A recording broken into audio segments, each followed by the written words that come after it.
balik lagi bareng aku Christine Simatupang di Naposo Podcast. Nah, kalau biasanya di Naposo Podcast itu akan ngobrol bareng orang-orang keren dari Indonesia. Kali ini Naposo Podcast sudah go international ya. Kita mau ngobrol bareng Kak Anet. Halo Kak. Hai. Apa kabar Kak? Sehat. Sehat, puji Tuhan. Lagi sibuk apa Kak akhir-akhir ini Kak? Hari ini biasalah supervision in every department gitu. Lagian ada juga bangunan kecil, jadi kita juga supervisor di situ, ya, arsitek. Gitu. Jadi kita bareng Kak Anet, owner dari Tabo Cottage yang ada di Samosir, di Tuk-Tuk lebih tepatnya ya Kak ya? Iya. Oke. Horas. Dan Kak Anet ini bisa 3 bahasa loh teman Del. Ada bahasa cinta, bahasa... Oke, Bahasa jadi cinta udah nggak ingat. Oh, udah nggak ingat lagi bahasa cinta ya. Aku penasaran nih Kak Anet. Awalnya apa sih yang ngebuat Kak Anet datang ke Samosir atau lebih tepatnya ke Tanah Batak ini Kak? Kebetulan waktu saya traveling dulu tahun 1992, saya banyak jumpa sama backpacker, jadi sering saya dengar Danau Toba ini luar biasa. Danau Toba ini ada pulau di dalam danau yang raksasa, di mana kita tinggal di rumah-rumah Batak dekat pantai, dan orangnya ramah, orangnya juga lucu dan juga punya talenta untuk hibur ya. Jadi orang nyanyi, dan jadi aku simpatis sekali sama Danau Toba ya. Biarpun orang bicara untuk tentang beberapa destinasi kan, kita juga dengar Angkor Wat-nya, dengar Myanmar, dengan ini saja. Tapi Danau Toba kenapa selalu seperti memicu suatu interest yang khusus ya. Akhirnya karena saya dulu traveling keliling dunia, jadi aku sudah dari Thailand, sudah dari Indonesia, tapi hanya Bali dan Jawa, East Jawa, dan pulau-pulau di timur. Saya ke Australia, New Zealand, tiba-tiba di Lake Wanaka, saya jumpa lagi sama orang backpacker yang dulu saya jumpa setengah tahun sebelumnya di Thailand.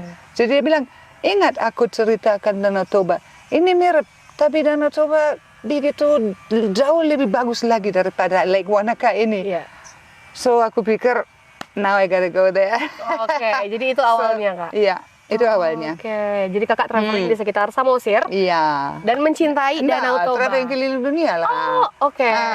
Cuman akhirnya dari Thailand ada backpacker yang ngasih tahu ternyata ada danau yang mirip tapi more beautiful than Lake Wanaka di New Zealand. Akhirnya saya duduk di atas kapal pagi-pagi dari Tiga Raja ke Tuk-Tuk, dan saya lihatlah volcano di northnya itu, 2 volcano itu sangat seperti ini, aduh indahnya, ini memang luar biasa gitu. Dan angin Danau Toba dan cuaca juga, karena sering kita di tropis ini ya terlalu panas kan, di mana-mana panas kan, kipas-kipas, terus kalau di Tuk-Tuk ini kok nyaman gitu. Jadi segar udaranya. Di atas kapal aku sudah kepikiran aku mau agak lama di sini. Ternyata lengket teman. Bukan agak lama ya, memilih untuk tinggal stay di Samosir. Tapi ini kan Christine lihat ini Tabo Cottage sudah banyak juga yang tahu ya Kak ya. Dan udah berdiri berapa lama ini Kak Tabo Cottage ini? Sudah mulai tahun 94. 94. Kakak di sini 92?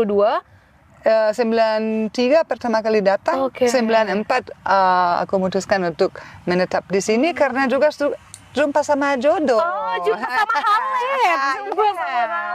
Ya. Datanglah Antonio Silalahi yang sekarang amang-amangku.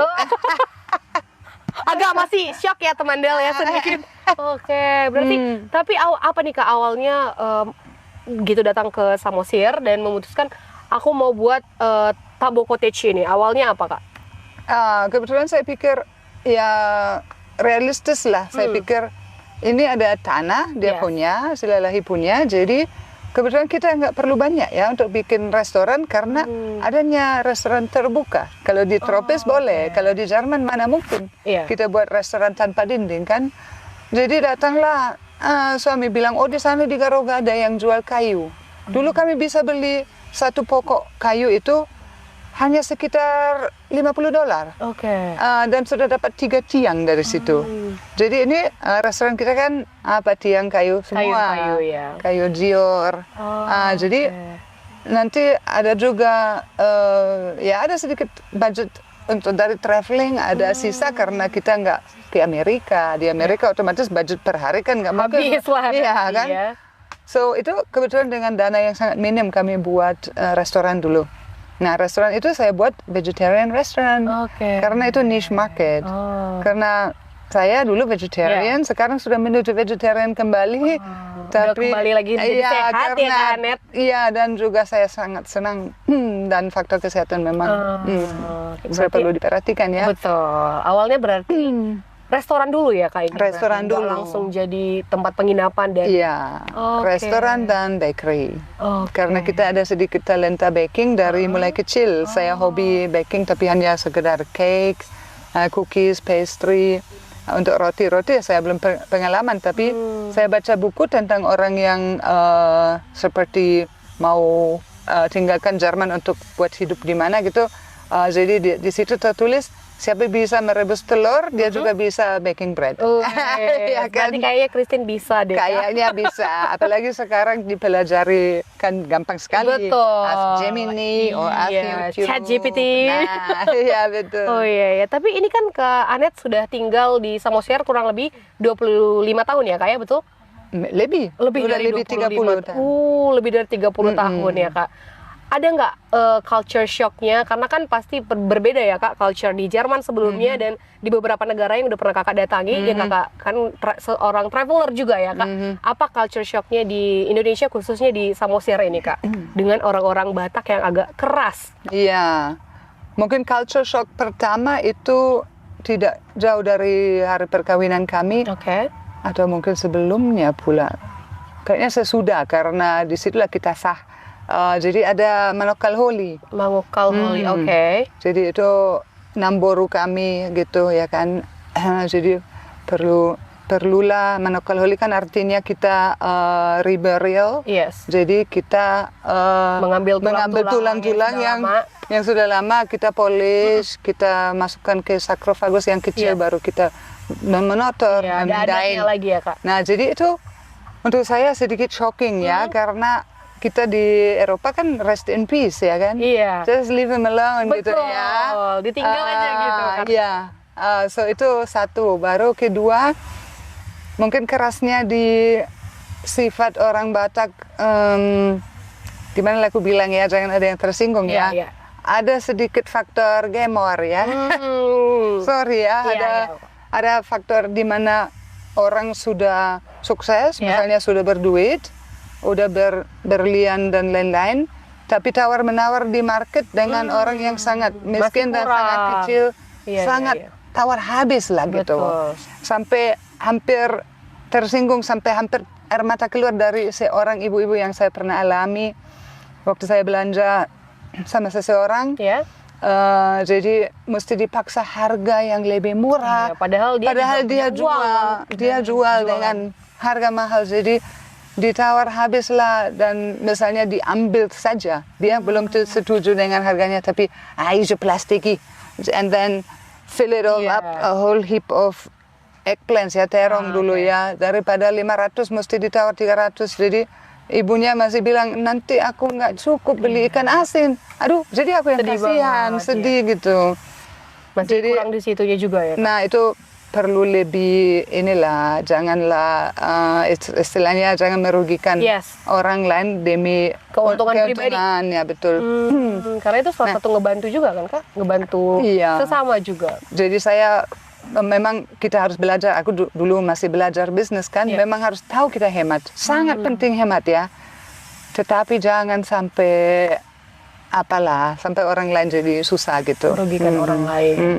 Oke, berarti itu culture shock. Itu sedikit culture shock, di mana juga saya putuskan untuk diri saya sendiri, saya tidak akan seperti itu. Ya, kalau ada market price, itu sudah fair, kalau bisa turun dia 100 dulu ya. Mungkin sekarang turun dia 1000 karena kita beli banyak, mungkin kalau dia masih ya. Tapi kalau dia tidak jangan dipaksa lah. Kasihan juga ya, karena mereka sudah memikirkan untungnya juga ya Kak. Berarti ada banyak juga sama kepribadian-kepribadian orang Batak yang agak jahat sedikit. Tapi kebanyakan itu beberapa aja oknum ya teman Del, karena banyak orang Batak yang lembut-lembut, baik-baik juga hati. Dan yang suka menolong juga banyak ya kan. Iya, berarti itu culture shock ya kayak. Tapi ada nggak kesan baik pertama mungkin saat kakak datang ke Samosir dan bertemu dengan orang-orang Samosir, Kak? Apa kesan pertama? Ya, kesan pertama memang welcome-nya itu keramahan orang Batak luar biasa ya. Makanya orang sering kritis orang Batak kurang inilah di pariwisata, kurang friendly gitu. Saya tidak bisa setuju. Ya, mungkin orang Batak memang hospitality sudah tahu. Karena di mana-mana kita jalan-jalan pun, saya sering kan jalan ke kampung, di mana sama sekali saya tidak kenal orang, tapi saya bisa Marta Rombo saya bisa ambil kekeluargaan dari mana gitu, dan selalu misalnya kita ditraktir sangat baik ya, diajak ke rumah, disuruh kita minum, biarpun itu hanya air putih ya. Kalau dia memang di Dolok nggak ada yang lain ya, air putih pun kita terima, sudah sangat welcome itu ya, sudah sangat baik gitu. Jadi saya pikir hanya perlu dilatih terus supaya dipolish sedikit ya behaviornya kepada orang yang datang foreigner ataupun tamu lokal yang seringnya mengeluh. Karena kebetulan orang Batak sangat menghargai lah orang Barat ya. Ada privilege tersendiri ya Kak? Iya, apalagi kita orang Jerman. Jadi wow, aku sering dengar dulu Jerman, no Mensen. Sedangkan aku nggak tahu no Mensen. Who's no Mensen? Who's that ya kan? Who's him? Doesn't sound German either ya kan? No Mensen. No Mensen. It sounds Danish. No, it's Danish. Oh, Danish. It's not German. Oh, okay. So mungkin kalau orang Denmark mau klaim dia orang Denmark, mungkin betul juga. Karena dia dari pulau-pulau di paling utara Jerman, sudah so many dekat people Denmark. in Samosir knows no Mensen, it's from Jerman. From Germany. Saudaranya no Mensen. Iya, berarti Pahopuna.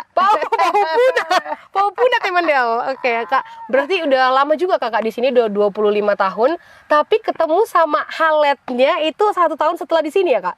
Enggak, hanya beberapa minggu aku di sini udah kenal. Oh, jodoh itu Kak namanya. Iya. Jodoh itu Kak. Mungkin. Boleh nggak sih Kak ceritain gimana awalnya ketemu sama jodohnya Kakak? Ya, biasalah. Kalau kita kan traveling gitu kan, masuk juga nih ke kafe, restoran, pub gitu. Jadi jumpa di suatu pub dulu yang sangat populer dulu. Di Samosir ini Kak? Jadi ya dia gangguin saya sedikit. Sedangkan aku nggak masih belum mau terbuka untuk hubungan gitu Kak? Iya. Oke. Kebetulan nggak begitu tertarik juga sama orang Asia, biasanya kecil. Ya, kita besar. Betul. Iya, bisa dikat. Oke, berarti masih belum tertarik awalnya ya Kak? Iya, tapi lama-lama dia very charming, ganteng, akhirnya Kakak tergoda. lucu, menghibur, jadi akhirnya kena juga. Oke, akhirnya memutuskan untuk mau memulai hubungan pacaran. Iya, benar. Berarti itu beberapa minggu ya Kak ya? Iya, beberapa minggu. Tapi apa yang memutuskan, akhirnya Kakak memutuskan kayak, oke, aku mau samamu, kita tinggal di Samosir, bangun tanah ini, apa awalnya Kak? Nah itu, dia tanya, do you wanna help me in my life? Katanya, itulah pertanyaan. Jadi, ya boleh lah, ya boleh kan? Why not? Jadi, itulah misalnya dengan pengalaman saya dari traveling, aku bisa bayangkan bagaimana bentuk restoran yang bagus di sini, apa yang belum ada dan mungkin agak mirip-mirip Bali ya kan, karena di Bali banyak tempat keren kan. Sedangkan di sini dulu adanya restoran tapi style very simple ya. Mungkin kurang menarik perhatian juga ya Kak? Iya, kurang comfy. Kayak lesehan-lesehan ini kan unik gitu kan. Jadi untuk tamu-tamu bule juga sangat menarik itu. Nah aku pikir ya kita buat style dan yang penting kita cari niche market di mana jualan yang belum ada di sini. So vegetarian sama sekali belum ada dan saya sangat mengeluh dulu ya waktu traveling Karena nanti kita pesan vegetarian, tahu masuk udang, masuk kaldu masih aja ayam. masuk. Nah, itulah. Makanya aku pikir itu prospeknya bagus. Akhirnya kakak mulailah. Iya. Sampai sekarang Tabo Cottage sudah dikenal sama banyak orang ya kak? Iya, puji Tuhan. Puji Tuhan. Tapi, karena dulu saya juga belum pede untuk buka lebih dari restoran, karena saya sudah tahu kalau kita jadi host ya, kita nginapkan orang, kita juga ada suatu tanggung jawab ya kepada tamunya. Betul. Kalau misalnya tamunya ada masalah, ya pasti kita yang duluan ditanyakan, atau dia jatuh sakit ya kan. Sedangkan aku belum banyak tahu di sini, jadi belum begitu pede untuk untuk menghandle itu semua gitu. Jadi makanya dari restoran lah dulu kita coba dulu cari peminatnya dari situ juga dulu, gitu ya. Tahu-tahu lama-lama aku juga lihat orang banyak juga datang berkunjung, misalnya orang tua saya, keluarga saya, teman-teman. Jadi sayangkali nggak bisa diinapkan gitu. Jadi kita coba dulu 2 kamar, baru kita dapat ide untuk rumah Batak, misalnya didirikan di lantai 2-nya gitu. Di situ aku mulai passion dengan buat hotel. Udah mulai semangat ya akhirnya. Berarti dari situ awalnya akhirnya membuka banyak kamar, berani untuk membuka banyak kamar awalnya dari situ ya kan? Iya, tapi nggak mau banyak kamar kebetulan. Aku mau just cozy homestay gitu. Stylenya jangan kayak hotel banget, dan aku masih mau kenal sama tamu-tamu saya semua sendiri gitu. Bisa membuat nyaman juga ya kan? Iya. Jangan terlalu besar. Dan sampai sekarang memang sudah lumayan besar ya, tapi aku masih coba kasih personal touch lah. Untuk tamu-tamu yang datang ke Tabo Cottage sendiri ya. Iya. Nah banyak, tadi Christine juga waktu ngobrol sama kakak sebelum mulai podcast ini, Christine agak sedikit shock ngelihat kakak berbahasa Batak. Ternyata kakak udah, ay boy itu hapeng audang boy teman deh. Agak susah gitu. Berarti kakak udah fasih berbahasa Batak ya kak? Mar pasir-pasir. Mar pasir-pasir, ale boy. Ale boy. Tapi apa awal kata awal di bahasa Batak yang kakak pelajari, atau kalimat awal yang kakak pelajari? Kalau Christine dia udah hepengmu gitu. Kan banyak diajari gitu kan. Mungkin itu sering dengar tapi belum mengerti. Apa kak kata awal yang kakak pelajari? Kata awal pertama apa? Satokinai. Satokinai. Sebentar lagi. Itu nggak ada di Jerman. Kalau kita tanya, itu situasi gini. Aku belanja di Siantar. Jadi di terminal lah. Di terminal aku cari dengan bahasa Indonesia yang masih kaku ya. Di mana ada bis ke Parapat? Di sana. Naiklah aku, naik. Padahal hanya aku sendiri di dalam. Dipanggang matahari gitu kan. Lewatlah orang jual kue terminal. Kacang-kacang. Mengganggu terus. Misalnya, aku coba dulu tidur sedikit. Tahu sebentar. Halo. Nah, kue on. Manang butuh kacang ini.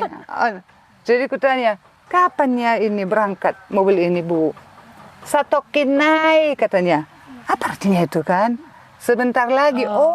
Berarti satokinai itu sebentar lagi. Itulah kata pertama dalam bahasa Batak yang akhirnya Kak Anet tahu ya Kak. Dan ternyata satokinai itu artinya antara 5 menit sampai 1 jam. 2 jam kan? 2 jam ya.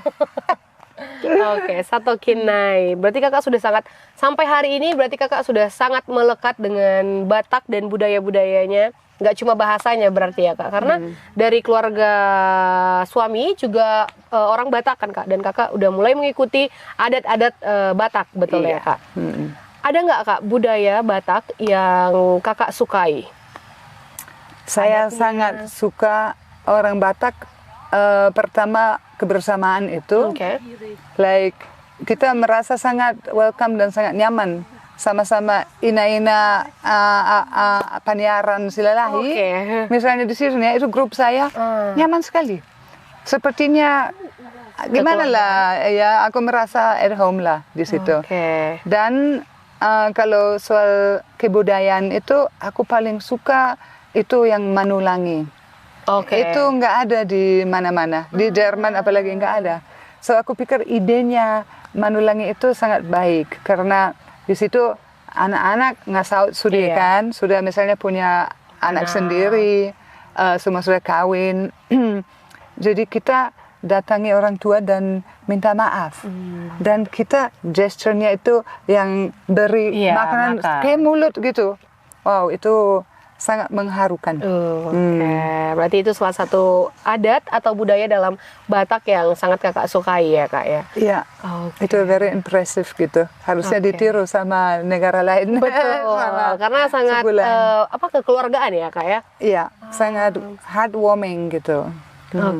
Tapi setelah lama tinggal di Samosir, iya kan kak? Karena kita tahu juga Indonesia tepatnya di tanah Batak sangat memandang bule atau foreigner itu wow gitu kan. Bahkan kadang ada beberapa orang yang lihat bule minta foto gitu kan kak. Ya kadang juga overactive ya.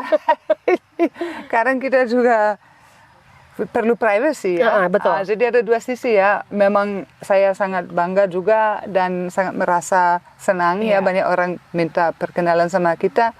Tapi ya juga jangan sampai mengganggu ya kan. Sisi ada terganggunya, capeknya gitu ya kak. Tapi pernah nggak kak merasakan privilege sebagai orang bule atau orang asing di Samosir ini kak? Ada nggak privilege yang kakak rasakan? Mungkin sampai sekarang? Ya itu tadi ya, saya sering dengar kami anggaplah istilah pahopu dari no mention ya. Jadi saya merasa punya status yang sangat bagus ya tanpa kita banyak berperan. Tapi ya saya rasa banyak saya dapat penghargaan dari orang waktu saya mulai sedikit populer dulu dengan aktivitas lingkungan.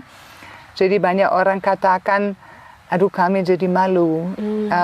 Kamu datang dari luar negeri membersihkan Danau Batak ini, Danau Toba kita ini, padahal kami sendiri nggak buat apa-apa. Mungkin itulah yang saya rasakan, di mana juga bisa ada pengaruh karena saya kulit putih. Betul. Ya. Bisa membuat orang tergerak juga gitu ya. Iya. Jadi kasih good example gitu. Si tiruan lah. Ya, mudah-mudahan ya. Iya kak. Ya pemirsa ya. Selagi kegiatan yang baik ya kan kak, berarti semoga bisa ditiru banyak masyarakat di Samosir juga gitu ya kak. Betul. Dan berarti ini kakak tuh sangat passionate di bidang aktivisme juga ya kak ya. Awalnya yang buat kakak tergerak kayak pengen bersih-bersih itu apa kak? Karena kan maksudnya ini bukan tanah yang, misalnya kan kakak tinggal di Jerman gitu ya kan, ini bukan tanah yang tempat tinggal kakak gitu awalnya. Apa awalnya yang membuat kakak pengen menjadi aktivisme di tanah Batak ini kak? Ya justru karena saya lihat keindahannya Danau Toba dan lingkungannya begitu ya pantanglah itu tercemar gitu. Ya, jadi gitu, kayak nggak, karena matanya nggak tahan melihatnya makanya aku mulai kan. Lagian ya keperluan juga, misalnya nggak mungkin kita mau runningkan bisnis kiri kanan semua jorok. Iya betul. Dan juga in the big theme lah, misalnya ya juga kampung kita bukan hanya di depan pintu kita, tapi kiri kanannya misalnya lingkungan kita memang harus bersih. Jadi saya ada passion untuk mengajak banyak orang untuk ikut supaya mengerti hal itu. Awalnya dari kecintaan juga berarti ya kak, dan tidak tahan melihat yang kotor. Iya betul. Oke, nah kita tahu ada isu yang lagi hangat kak tentang Danau Toba, ya kan? Karena kaldera Danau Toba sekarang berstatus UNESCO Global Geopark. Iya betul ya kak. Tapi kabarnya kita lagi dapat yellow card, bahkan terancam UNESCO mencabut status geopark itu gitu ya kak. Menurut ibu sendiri, menurut kakak sendiri maksud saya, di mana masalahnya kak? Kenapa mereka sampai mau mencabut status geopark kita kak? Ya mungkin sedikit panjang cerita ini ya, karena waktu geopark mau dibentuk, saya juga sudah terlibat di dalam. Saya juga ikut tim dulu. Jadi saya punya ide banyak tentang itu ya, karena kita suka outdoor ya, kita suka alam dan juga kita suka information ya. Misalnya kalau di mana-mana kita jalan-jalan, apalagi di Eropa ataupun di New Zealand, di Australia, kita bisa banyak belajar. Betul. Nah, jadi impian saya untuk Geopark Kaldera Toba itu supaya ekoturism betul-betul ditunjang dari semua pihak ya. Itu tentu gerakannya harus mulai dari atas, dari pemerintah. Betul. Karena pemerintah punya tugas untuk menunjangkan geopark. kita masyarakat lokal pasti ikut serta. Tapi gerakannya itu pasti harus ada dulu ya. Jadi saya sangat pengen ini Samosir ini bisa ikut tourism destination dan juga bisa activities banyak di alam yang tidak mengganggu ekosistem. Yeah. Ya, misalnya kalau kita gerak di alam ya kita suka trekking, cycling, kita juga suka canoeing gitu. Tetapi itu masih jarang dikembangkan dari pemerintah daerah. Sedangkan kita sendiri sudah proaktif buat signage ya, signage walking track, dan saya sebutkan di situ Geopark Caldera Toba untuk mendukung ini supaya dia jadi.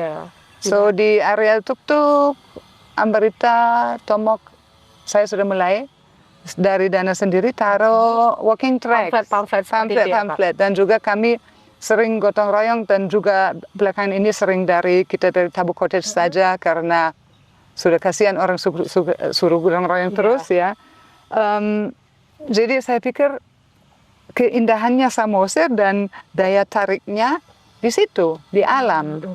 Nah, so yang saya impikan walking track dengan information. Misalnya kita jumpa pamflet, nanti kita jalan, kita jumpa pamflet. Nah, misalnya contoh, in general, apa itu Geopark Caldera Toba? Tentang itu gitu ya? Iya, basic information ya, nggak usah terlalu spesifik ya, nggak terlalu detail dan scientific gitu ya. Hanya supaya orang tahu, oke, ini yang bisa dilihat dan ini yang mau dijaga. Begitu juga misalnya buat pamflet informasi di pohon. Waktu asesor datang, karena itu belum jadi dari pemerintah, saya sendiri buat pamflet itu. Jadi simple saja, kita buat dari bahan akrilik dengan 4 bahasa, dengan bahasa Bataknya juga masuk. Nah, dan itu salah satu nilainya supaya Caldera Geopark jadi ya. Tetapi toh juga nggak ada follow up-nya, nggak dikembangkan gitu ya, Kak? Coba kalau dikembangkan, educational tourism itu di sini sangat booming saya rasa ya, karena orang haus untuk mencari destinasi di mana student bisa belajar sesuatu, bisa belajar kembali ke alam, bisa juga belajar tentang fakta geologis, biologis dan cultural. Nah, jadi itu tetap sampai sekarang impian supaya itu bisa dijadikan. Jadi buat suatu map walking tracks of Samosir gitu ya. Tuk-tuk sampai ke Ambarita gitu ya. Dimanapun itu, mau across Samosir sampai ke kita kan bisa itu nggak ada batas ke atas. Betul. Di mana kita mau lakukan itu. Jadi ada simple tracks yang dari umur 0 sampai 90 tahun bisa dijalani. Ada yang lebih challenging, yang hiking yang lebih terjal gitu. Jadi ada tingkat-tingkatnya gitu. Berarti masalah utamanya masih tidak ada pengembangan itu ya, Kak, untuk membantu wisatawan juga untuk membuat pamflet-pamflet, membuat wilayah di sekitar Danau Toba ini lebih menarik lagi untuk didatangi gitu ya, Kak. Dan juga untuk jaga green tourism itu sangat perlu. Karena Geopark hanya bisa eksis di mana ada ekoturism. Kebetulan ada juga masalah baru di sini dengan banyak polusi suara dan udara dari perusahaan yang ada bergerak di atas danau. Iya, betul. Ada dari dulu ada skuter, sekarang sudah ada jet ski dengan jumlah besar dan juga motorboats ya, banyak beroperasi di mesin ya. Dia sangat polusi ya, dan juga sangat mengganggu ya menurut saya untuk pariwisata. Jadi itu harus diperiksa juga apakah itu memang pantas di areal Geopark mengoperasikan jet ski seperti itu, dan juga apakah perlu zonasi supaya tamu kita juga bisa berenang dengan aman dan tidak terganggu. Karena yang utama yang disukai orang di Samosir itu ketenangan dan alam. Nah, itu nggak boleh dilupakan. Juga event-event ya, termasuk itu ya. Itu sedikit kritikal ya untuk Geopark. Jangan-jangan itu juga satu faktor nanti yang bisa mengakibatkan cabut status Geopark. Status Geopark tadi dari UNESCO. Berarti banyak sisi kenapa UNESCO akhirnya ngasih yellow card ke status geopark tadi ya Kak ya. Apa saran dari Kak Anet untuk pemerintah mungkin atau untuk masyarakat tentang isu ini Kak? Ya, terutama memang kritik kepada pemerintah untuk bergerak, untuk kasih informasi yang jelas, juga ke kurikulum sekolah-sekolah dalam bentuk buku kecil mungkin, karena nggak perlu banyak yang perlu diajarin.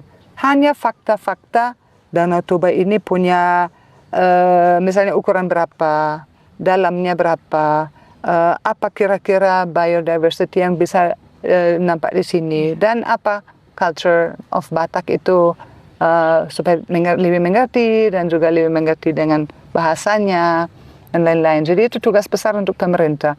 Ya untuk masyarakat lah, belajarlah tentang pariwisata, apalagi ekoturism, dan juga belajar untuk hospitality supaya lebih meningkat, karena kritik kepada orang Batak kan ada kurang ramah, kurang welcoming. Jadi terimalah si tamu itu apa adanya ya.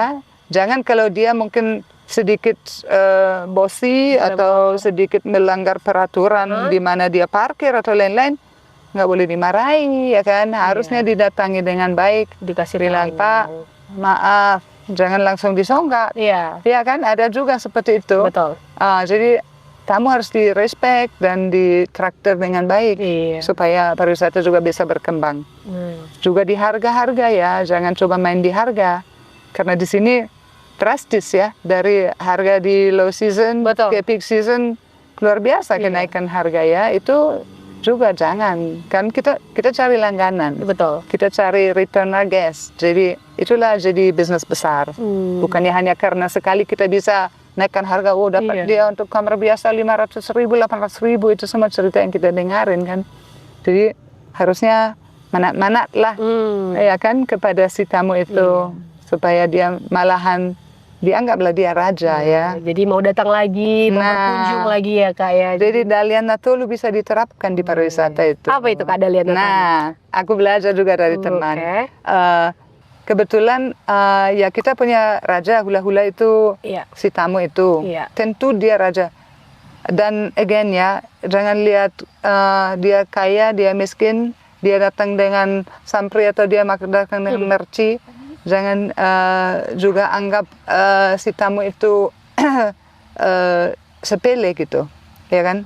Karena kita nggak tahu tamu itu bisa promosikan kita. Nah, makanya rajakan dia, kasih dia yang terbaik, kasih dia juga bonus-bonus. Jangan coba garap semua, memerah semua dari dia. Bagilah bisnisnya.